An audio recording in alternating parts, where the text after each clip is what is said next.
முன்னாள் விவசாயத்துறை அமைச்சர் விவசாயத்துறை மானியத்துக்கு போய் சொன்னார், அண்ணன் நேரு கிட்ட வந்து ஆயிரக்கணக்கான விவசாய நிலம் இருக்கு, அவர் அங்கேயே வந்து நெல் எல்லாத்தையும் போட்டு உற்பத்தி பண்ணிக்கிறாருன்னு. ஆனால் ஒரு பரம ஏழையா இருக்கக்கூடிய மாதிரி அண்ணன் வந்து ரேஷன் கடையில் தான் அரிசி சாப்பிட்றாருன்னு ஒரு தகவல் இன்னைக்கு தான் அது தெரியுது. அதனால அதாவது என்னுடைய பதிவு நான் முடிச்சிடுறேன், நீங்க பேசும்போது நான் முடிச்சிடுறேன்.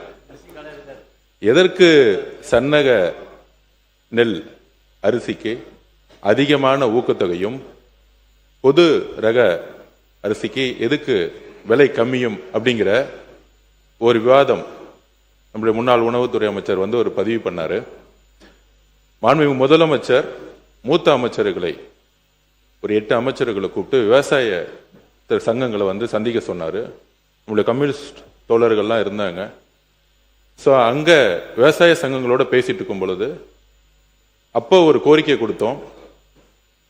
உணவுத்துறையில ரேஷன் சிஸ்டத்துல அரிசியோடைய நான் சிறு வயதிலேயே பிஹெச்ல இருக்கும் பொழுது ரேஷன் கடையில் போய் அரிசி வாங்கி சாப்பிட்ட குடும்பம் தான் என்னோட குடும்பம்.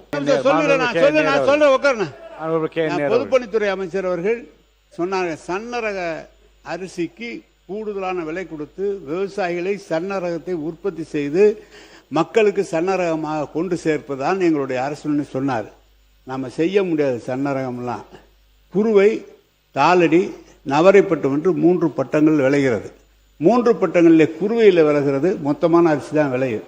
அதாவது 7-31, 46, AST 16. ஆந்திரா பொன்னி போன்ற ரகங்கள், AST 16 போன்ற ரகங்கள் இது புதிதாக கண்டுபிடிக்கிற தமிழ்நாடு அரசு அது சன்ன ரகம். அந்த தமிழ்நாடு அரசின் சார்பாக அறிவிக்கப்பட்ட அரிசி அளவு அதிகமாக கிடைப்பதில்லை. ஆந்திரா பொன்னி மட்டும்தான் அதிகமாக கிடைக்கும். எனவே சன்ன ரகம் தாளடி பட்டத்தில் மட்டும்தான் உருவாகும். நவரை பட்டத்தில் தாளடி வந்து சன்னரகம் போட்டால் விளைச்சல் அதிகமாக வராது, விவசாயிக்கு லாபம் வராது. எனவே சன்னரகம் என்பது ஒரு பட்டத்தில் தான் வர முடியும். நீங்கள் நினைப்பதை போல வெளியிலிருந்து வேணா வாங்கலாம், நீங்க சன்னரகத்தை வாங்கி வேணா கொடுக்கலாமே தவிர விளைவிக்க முடியாது. இதுதான் அரசியல். நம்முடைய பொதுப்பணித்துறை அமைச்சர் சொன்னார், ஆயிரக்கணக்கான ஏக்கர் நிலம் வச்சிருக்காங்க. எவ்வளோ நிலம் இருந்தாலும் சாப்பிட்றது தான் சாப்பிட முடியும். சர்க்கரை நோய் வந்தவங்க அந்த ரேஷன் அரிசி சாப்பிட்டா தான் அது குறையுங்கிற டாக்டருடைய அட்வைஸில் தான் அந்த அரிசி சாப்பிட்டு இருக்கிறோமே தவிர இதுதான் உண்மை. இதை உங்களுக்கு விளக்கமாக சொல்கிறேன். ஏதோ நாங்கள் உற்பத்தி பண்ணி உங்களை மாதிரி இருக்கிறவர்களுக்கு அதை நான் கொடுப்பதற்காக தான் உற்பத்தி செய்து கொண்டிருக்கிறோம்.